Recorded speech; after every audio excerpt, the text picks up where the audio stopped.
But first, the big winner for the Republicans, former Arkansas Governor Mike Huckabee is on our Newsmaker line. Governor, congratulations to you. Thank you, Sean. And I assume you're in New Hampshire today. I am, as of about a quarter of 4 this morning we got here. And I didn't go to bed till 4:30, so we probably went to bed about the same time.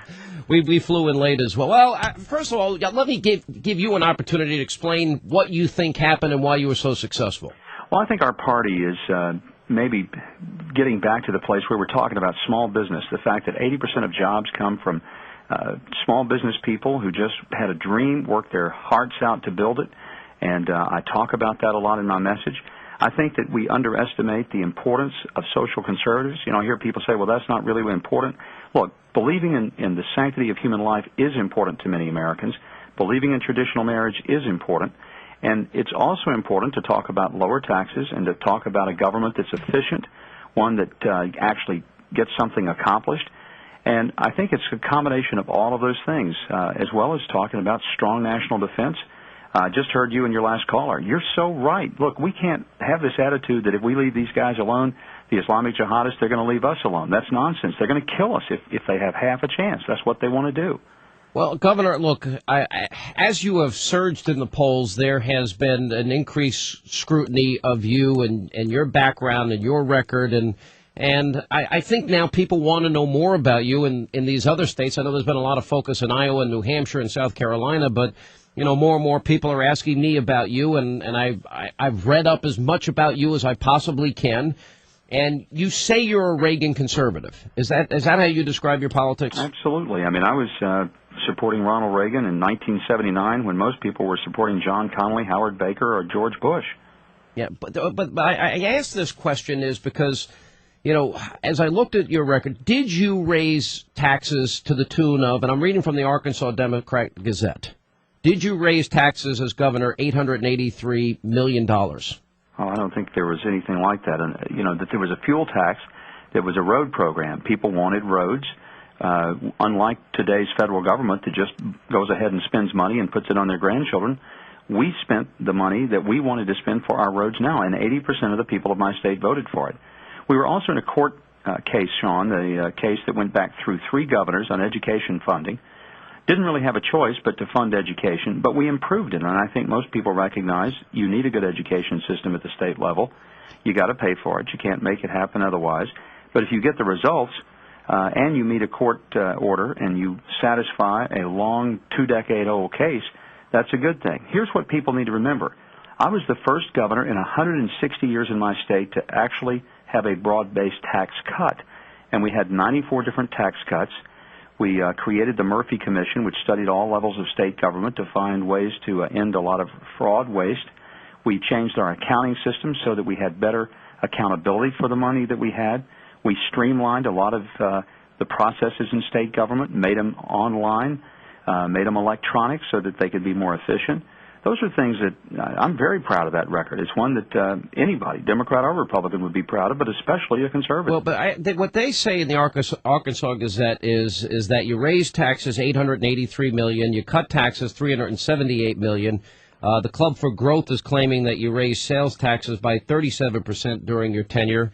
So there's mixed. That's why I want to give you an opportunity to tell us what happened. Here's the record. The sales tax was 1 penny more than it was after I became governor in 10.5 years. The income tax was the same, except we eliminated the marriage penalty. We indexed the income tax for inflation. We doubled the child care tax credit. We eliminated capital gains taxes on home sales and cut capital gains on everything. Well, where is your position on taxes today and on fees today? In other words, if you're elected president, will you take a no new tax pledge? Already done it. Sean. I did that months ago. But because I know you're a fair tax supporter, which is something that I would love to see happen, although I'm not sure if it's politically viable in the current atmosphere in Washington. You know, I hear that, but the fact is, if we have enough Americans to understand it, they'll want it. And when enough of them want it, they'll demand of it in the Congress. And when that happens, Congress will know they'll either pass it or they'll get fired, and somebody will be hired in their place who will get it done. In the meantime, here's what the fair tax would do. It would eliminate corporate and individual income tax. It would eliminate, not reduce, capital gains, savings tax, investment tax. It would eliminate taxes on death. It would give you your whole paycheck. Now, Does anybody else running for president have a plan that does that? No.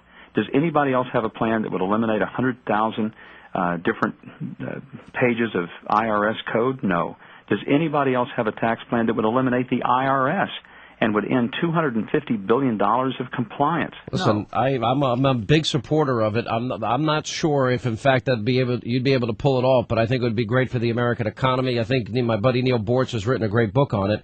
You mentioned schools earlier. During your term as governor, you were opposed to school vouchers. Have you changed your position on that? Wasn't opposed to them. I just said in Arkansas it wasn't very practical and that we were a rural state. And most of the Christian schools in my state were very reluctant to push for them because they didn't want to lose the independence that they had as a Christian school. You take the government money, you end up with government control. Now, tuition tax credit, that's a whole different deal. I think parents ought to be empowered to make the decisions for their kids. If you look at my record, one of the reasons I have the support of homeschoolers across the country is because I was the first governor in American history to put a homeschool parent on the state school board. Would you support vouchers now, even though you didn't as governor? Well, vouchers ought to be a state issue. I'm a 10th Amendment guy, which is something I don't understand. A lot of people call themselves conservative. They want the federal government to make all these decisions. I'm a 10th Amendment guy who was a governor 10.5 years.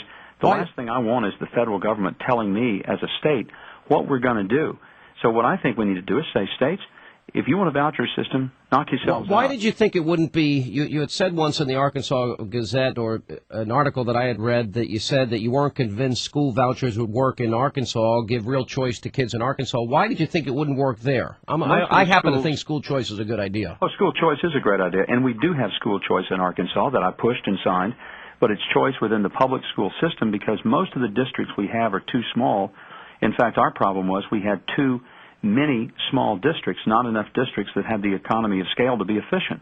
So the reason you have a lot of education costs is not because it costs that much money. The reason is because every little community has their own district, which means you have a lot of administrative costs, more money going to administration than to the classroom. I pushed for changes in that so that we had a more efficient system.